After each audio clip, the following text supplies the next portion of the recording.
Yo, yo, yo! Hello. Hello, everybody. Welcome to Sunday of the South Coast GT 2016. As you can see, 130 plus wargamers standing behind us, having a good time. So today's where it gets the end, towards the end. We get to see who and what is going to be taking out all the trophies that we've shown you on the different videos. So it's going to be quite a good day, don't you think? I think it's going to be a very good day today. Better armies, better players all getting together. It should be interesting. Great. So this video is just really a little cap on the morning. I want to have a glance at table one and chat to a few different people as we do a quick walk around. And then the thing that excites me most about doing this event is we get to see all the best of the armies. We've got a list of nominations, and the next video is going to be that. All the armies put out, and you can have a good look around and see that, and we'll probably chat through those. We've got 12 nominations for Best Painted. Yeah. So, and it's a good field as well. So we'll have all those all laid out on these tables here. We'll clear that at the end of this round, and then lunchtime we'll have them all displayed, and then people can come around and have a look at them. Yeah. And then we'll have to make some decisions about what we think's the best. Definitely. So before we do that, the other side of the event that you don't really see a lot of, you might glimpse it on the walk around, is there's a lot of younger gamers, random sort of viewers and different people just having a look at the event. And there's also quite a few youngsters here that are just kicking around, and it's always interesting because they get quite excited about it, and I'm always excited about the next sort of generation of gamers, so I thought it'd be interesting just to grab one on the mic. It's probably going to be a bit shy, but we'll give it a go. So let's go and talk to young Joseph. Hello Joseph, how are you? Good. Are you having fun? Yeah. And what are you here for at the moment? I'm here to watch Warhammer. And what's been your favourite? Have you seen anything that's really exciting? Yeah. What model's your favourite? It's a big dragon. Big dragon. I think it's probably Archaon. I think they're talking about. So that's cool. And you had a birthday, didn't you? That a couple of days ago. Yeah. What did you get? I got Warhammer. Well, and did it have paints and things in it as well? Yeah.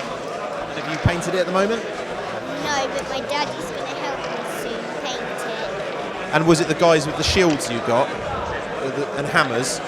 Yeah, they're cool. There's loads of them. That's cool then. And what's your favourite show on the internet? This is where you say Heelan hammer. Heelan hammer. That's right. See, unprompted. It's amazing. Thank you, Joseph. There you go. You're famous. You're now on YouTube. So there we go. Right, we'll see you later. Bye. Right, cool. There you go. Then there you go. You paid him. Didn't have to pay. Well, I'll need that money back now. So right, let's have a walk around table one. So table one at the moment is Chaos on Skaven. Chaos and Skaven.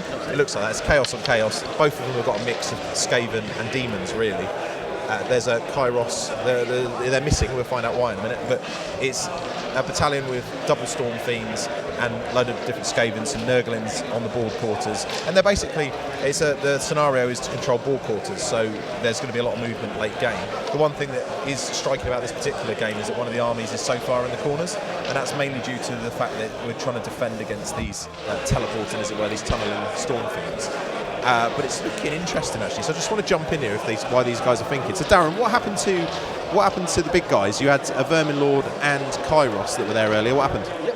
One of the tunneling teams came up and just took them off the walk for him. The other one just came up over there to where he was casting them. And did the Arch Warlock end up? I saw he took 5 wounds off the Vermin Lord in combat and things. Did he end up killing him? It was a lot of fire off those guys that did it, but he did cause quite a number of wounds on him. Half wounds, which wasn't bad. And what turn are you guys on at the moment? This is turn 2. Oh, right, okay, so yeah, still lots to play for then. Good news. Good news, yeah, still looks tight. You got Thankful in the corner there. Big guy who's finally come out to play. He was sitting about as far in the corner as you could get earlier, so be interesting to see what's going on there. So yeah, that's looking like a good game. You've also got, further down the tables, we've got Nurgle Demons, really, with, again, the odd bit of Nurgle Skaven. It all synergises quite well. Playing a Destruction Force, so those Destruction fans would be pleased to see that you've got some let's see, we've got Orc and Goblins and some Stonehorns and things like that on that table. And that gets more interesting as actually we walk down to see that there's quite there's a lot of big guys on these tables, isn't there? Yeah, probably the most quantity is Stonehorns and Thundertusks. Table 4, you've got all the Stonehorns and Thundertusks. Yeah. Table 2, you've got similar with an Idol of Gork or whatever, Giant, whatever it is, and then you've got Great Unclean One, Glotkin, Big Spiders. Yeah, there's a lot of, table 1, a lot of big guys. Yeah. It does seem to be that they're the ones that are doing the damage. Definitely. And you got Mr. Brock here on table 2, whose birthday is today. He's playing on his birthday, 38 young today.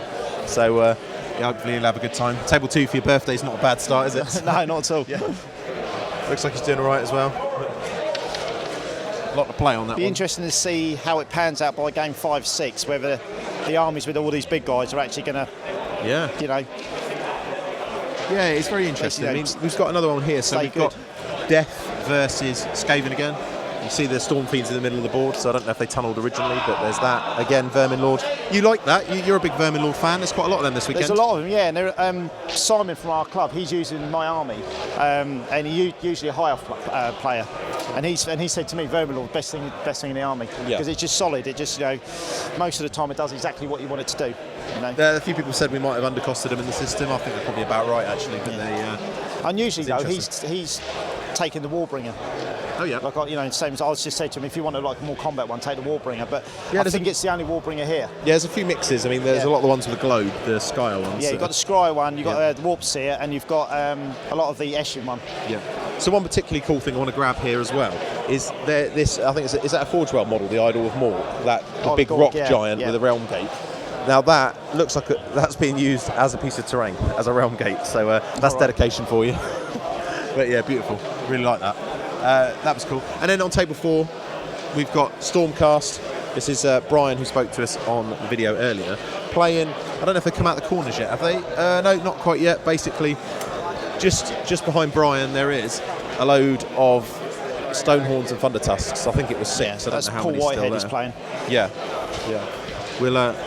We normally kick Brian out of the way, but he looks like he's really in fault at the moment. So yeah, you got loads of Thunder Tusks, loads of Stonehorns. Let's get into the serious part of the game. Yeah, definitely. Yeah. We were just making sure that Matthew didn't manage to trample a Carmine Dragon under his feet as we were doing that then. But yeah, so that's looking like an interesting game, because again, they were quite standing off. I think it'll end up in Brian's favour, that, because there's not enough. It's not playing out enough. Yeah, I don't know think. if Paul's going to be able to get across the table quick enough to actually claim quarters. He's got a good army for it, actually, but I don't think he's going to have enough to do it in the end. Yeah. So. Things you might find he's just forced into playing that. He gets the last couple of turns and he's just got to go for it. You know. What's very interesting there is I think being Sunday morning, he was concerned, Paul, that he might be a bit sad. So he's put £10 note under a tree, and if he gets sad, he has to give it to his opponent. So there you go. That's a decent incentive. There's a motivator for you. Yeah, definitely. So that's cool. So there's all that going on, and then we've got tons of stuff on other tables. But I think we'll let Matthew walk around and have a shot of them. Yeah. But it's going to be. I'm really looking forward to just seeing the armies when they come out, and sort of relaying those to all you guys so you can see them as well. Now, interestingly enough, you know, for the Sunday we've had no rage quitters as such. We've had no kind of people having a real proper sad on, you know, throwing their toys out the pram, which you can't, you know, in previous editions we've had a couple of those. None of that. So where people get a little bit sad if they've lost all their games, but actually nearly everybody's turned up. There's been literally I think 2 that have gone home for family reasons or whatever, but we have that every year. But we haven't had the sad guys. So I think everybody's enjoying Age of Sigmar, and the fact that you're in it, aren't you? Unless you actually push it all into the board turn 2 and get deleted, which most of the gamers here experience enough not to occur. Actually, I've heard nothing but good things. And the vibe that we found over the weekend in general with playing has been the happy one. So very positive. Good. Well, I think then we'll probably leave you guys to enjoy the pictures and that, and we'll be back to see you just after lunchtime, probably, if you're watching these as they release, to talk about the armies and what we've seen.